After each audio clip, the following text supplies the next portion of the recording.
Hey guys, Shivam here back with another video. Today we're going to go over subject lines and how you can write them for your own cold email campaigns, what not to do, what to do, and yeah, just giving you some examples that you can go right ahead and use in your email campaigns. So let's hop into the Google document that I've prepared for this video and let's get started from there. So as you can see, we are in the Google document. So first of all, just to go over what are subject lines, I'm pretty sure if you're watching this video, you already know what the subject lines are and what they're basically used for. So it basically the line that the email prospect sees as soon as they get your email on the top, that too in bold. So you need to make sure that this line makes sense and actually entices the owner to actually open your email. Otherwise, your open rates will just drop. So if, for example, you're seeing an open rate of say 40%, 45%, 50%, that can be the case that your actual subject lines are not at par. So you need to change that up and split test some new ones. So to get over, there are two types of subject lines. One is a personal subject line and one is a newsletter subject line. I'm pretty sure you've seen examples of both. Newsletter one is basically everything you and I get in our inboxes a lot, versus a personal one is where you would have your company name, where you would have your first name. So for me, it would say One Line Labs or it would say Shivam. So it's all dependent on that. I personally like to go over personal subject lines over the newsletter ones because they see a much better open rate and they don't get lost in your inbox with the other emails that you're getting.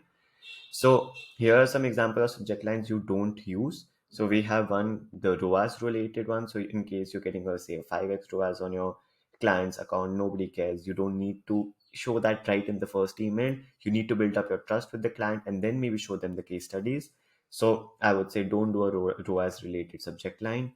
Then we have a blow up your business with ads. Now these are the again the subject lines we all get in our inboxes, that we can help you with Google ads, we can help you with Facebook ads, and you just know that it's going to be a selling pitch, so you don't even open the email.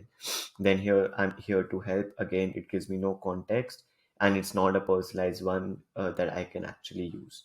And made X $1 million, so say made Shivam $1 million. If you're making somebody else money and you're putting that in the subject line, that doesn't go right with the client, and you would see a drop in your open rate significantly. So I would advise to stay away from the newsletter kind of subject lines and go more towards the personal kind of subject lines, which I'll just be showcasing you and also giving you my top favorite ones that you can basically instantly use and get a much better response rate and a much better open rate for that matter. So the subject lines I would personally test would be, the first one is first name, comma, quick question. This is my go-to subject line for each and every campaign we run. Then there is also first name, comma, question about company name. This is again a very personalized approach. You're showing that you have their first name, you have their company name, and you actually care about them.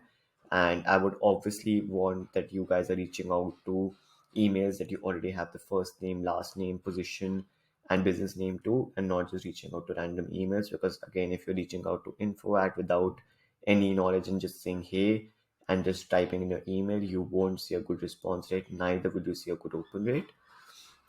Then we have quick queue, just like that.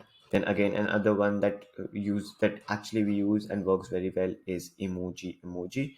So this basically is that you're putting out an emoji for anybody who is relevant to the niche. So for example, I reach out to agency owners who are wanting to cold email.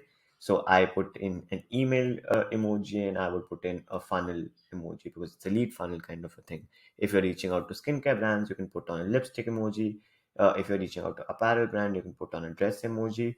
If you're reaching out to technology based brands, you can put on a phone emoji. So you see that you're actually it's intriguing to the person who's receiving the email to actually open your email and go through it. Then we have question, as simple as that. You can say question first name as well. Then we have something for you first name.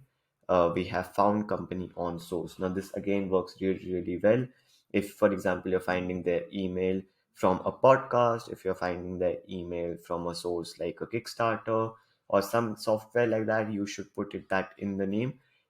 I wouldn't suggest to put Google or Instagram because that's given. If you are reaching out through a source that is not that common, that is something I would go for. Then you have so inspired first name. Again, this is something that you're complimenting the business owner on something, and they would be intrigued to open to see what you have to say about them.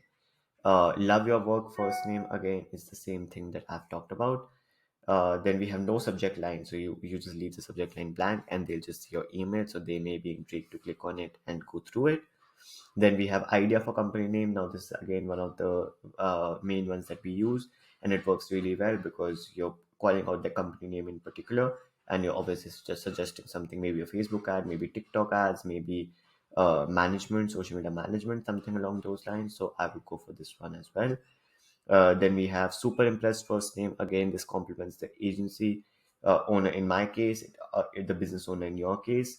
And yeah, it gets a very good open rate and a very good response rate once you reach out using these few subject lines.